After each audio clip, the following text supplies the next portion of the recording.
Hello everyone, I'm back. Yes, it's me. After being gone for about a month, I decided I'll come back and continue the trend of me hating everything that I consume. And today, I'm going to be talking about the new Kenobi series. Now, first off, there's a lot to talk about, and not a lot of it is good, so I'm going to be making probably 3 or 4 videos and about how this is probably the worst Star Wars thing we have ever had. And yes, I'm saying that this is worse than The Last Jedi.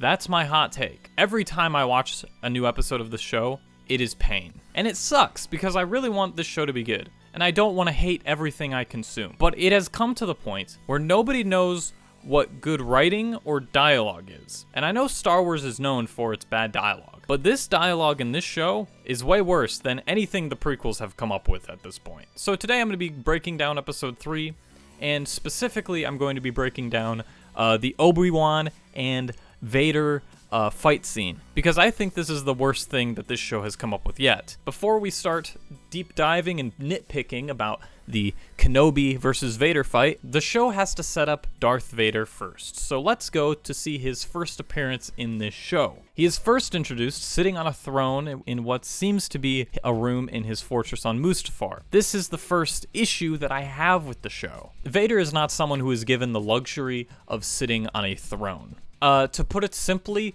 he ain't that guy. Yes, he is not the person who sits on the throne. He is the person who stands by the throne. As powerful as he is, he's still just a pawn in the Emperor's grand plan. He uses him as a trophy and uses him as a symbol of, yes, I have taken the most powerful Jedi and made him kneel before me and become my subject. He also just uses him as a tool to tempt Luke to come to the dark side.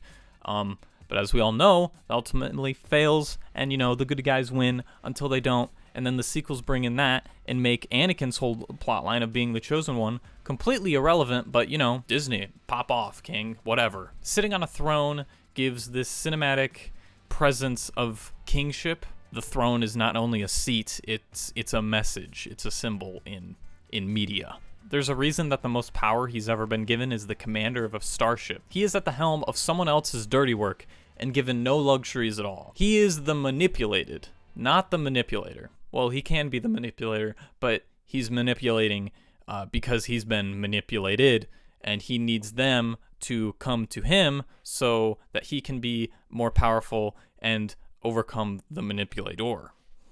Big brain. And when he's given any sort of solitude, it's always inside a bacta tank or a meditation chamber. In Rogue One, his fortress just seems like a giant luxury medical facility and science lab, kind of like General Grievous's lair in Clone Wars. It's just this giant medical facility with some trophies here and there, but overall, it's just there to do maintenance on him, pretty much. Now let's fast forward to present in the show and see when him and Obi-Wan actually come together and see each other. Obi-Wan is in a random planet on a random town that looks like the middle of nowhere in Texas. In fact, the entire planet looks like the middle of nowhere in Texas. I guess the budget ran out or something, so they couldn't have any intriguing setting for this battle, but okay. In a matter of 2 minutes, it goes from midday, sunny and clear skies, to the middle of the night dark. Don't know how that works, because it seems like all the planets in the Star Wars galaxy have the same size, shape, and gravitational pull and rotation. So I guess Darth Vader just has the Force power to use the Force to make planets spin faster. Anyway, he starts to force choke some people to draw out Kenobi because he senses his presence. Now this, I will say, is accurate to the character. Until he starts instantly killing people, this is not how Darth Vader acts when interrogating and trying to pull something out of somewhere. Now, I'm not saying that Darth Vader should have the code of no killing like Batman. No, I'm not saying that. I'm saying that he would squeeze them until they cry and yell out for help so that Obi-Wan has no other choice but to get involved to stop them from screaming. And ultimately, save innocent lives. This would give Obi-Wan no other choice but then to reveal himself and save the people that are in danger. Because this is the Jedi code. They help people. They save innocent lives. This is what they're supposed to do. But apparently, Obi-Wan doesn't care anymore about innocent lives and decides to just run away. You'll see that he does a lot of this in this episode, but let me continue, please. Kenobi then runs away and goes into what seems like a space quarry, aka just normal quarry. Ooh, so exciting. I would say half the reason lightsaber fights are so cool, and the reason why most people like lightsaber fights and duels is because of the setting. In episode 1, Qui-Gon Jinn, Obi-Wan Kenobi, and Darth Maul are all fighting on these multiple layers of bridge systems that have these tubes filled with purple lightning, and if you look down, it looks like void. And then they have those laser walls that pop in and pop out for some reason. I don't know, I guess it's a video game thing. And then, of course, the room with the giant hole.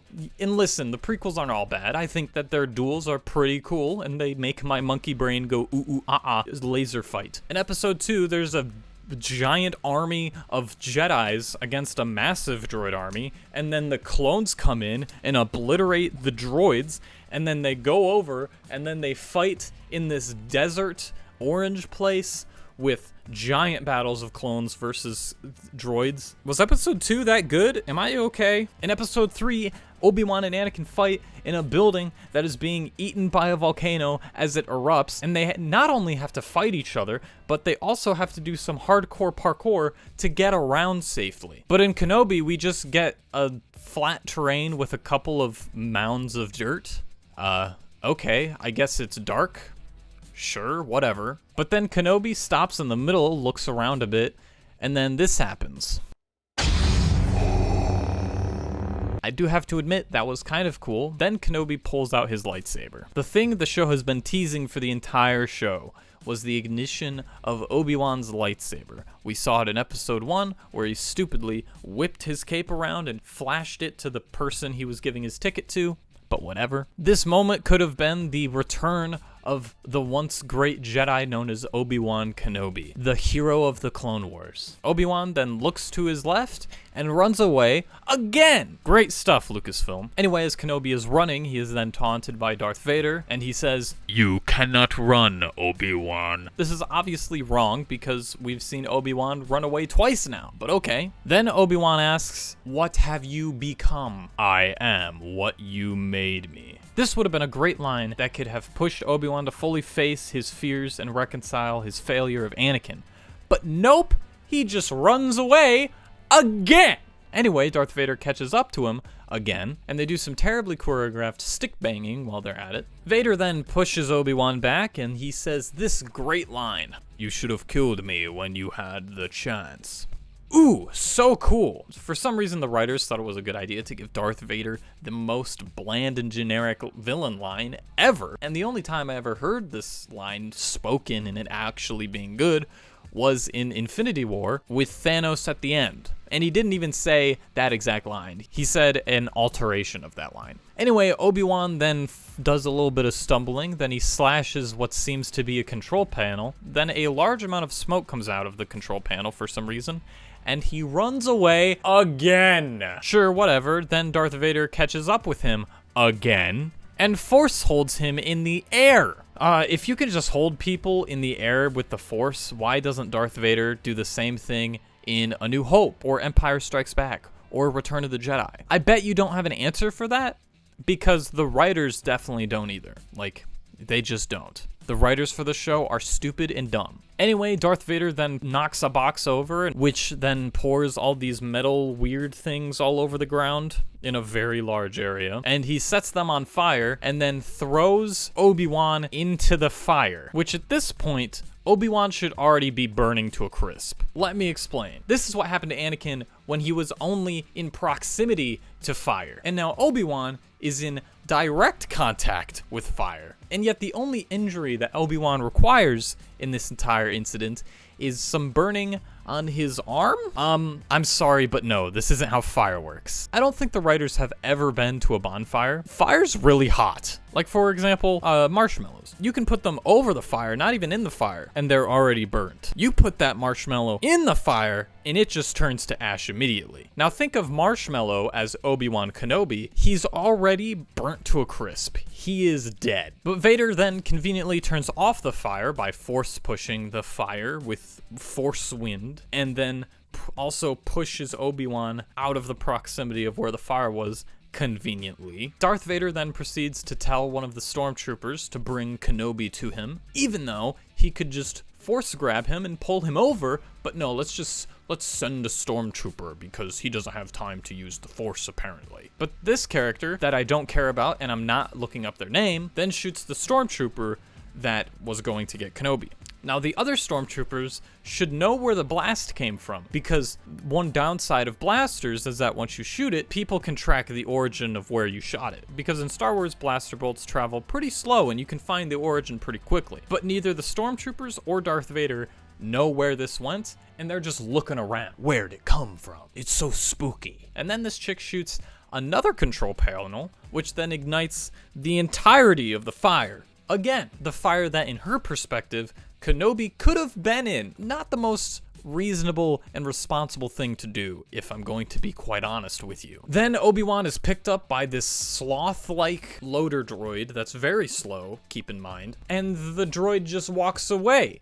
And Darth Vader doesn't do anything about it. Vader, you can go over there. You see that? You can, it's like, what, maximum 20 feet away? Like, I bet you can walk through fire. Your legs are robotic. You don't even feel it. It's fine. Hey, what's up? It's Editor Andrew here. I thought I'd interject here for a second, and since I have no visual, here's a non-stop 10-hour video of Obi-Wan falling over in Phantom Menace, because I think it's funny. Anyway, the analysis part of this video is pretty much over at this point, and so is my script. I thought I would interject and tell you all why I'm doing this.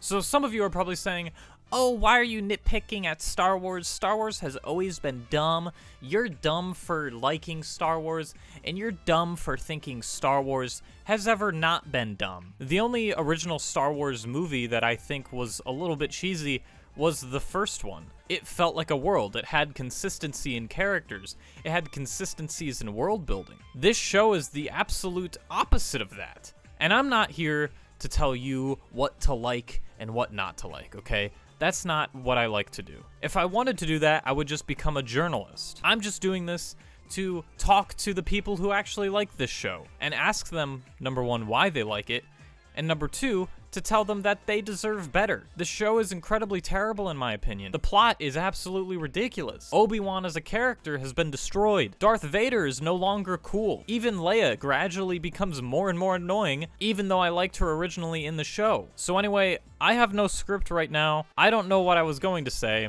This has been my video breaking down the entirety of Darth Vader versus Obi-Wan Kenobi in episode 3 of Kenobi Wan. And there will be a review coming out very shortly about this entire show, because I have a lot to unpack in this show. So that'll be all, guys. Thank you guys for watching. Thank you for allowing me to hit 1K on YouTube. That's pretty cool. And if you would like to support me in future endeavors, please subscribe and like and comment. But seriously, I would like to hear your guys' opinion on the show. So please comment down below your opinions. Anyway, guys, that's gonna be me. Goodbye.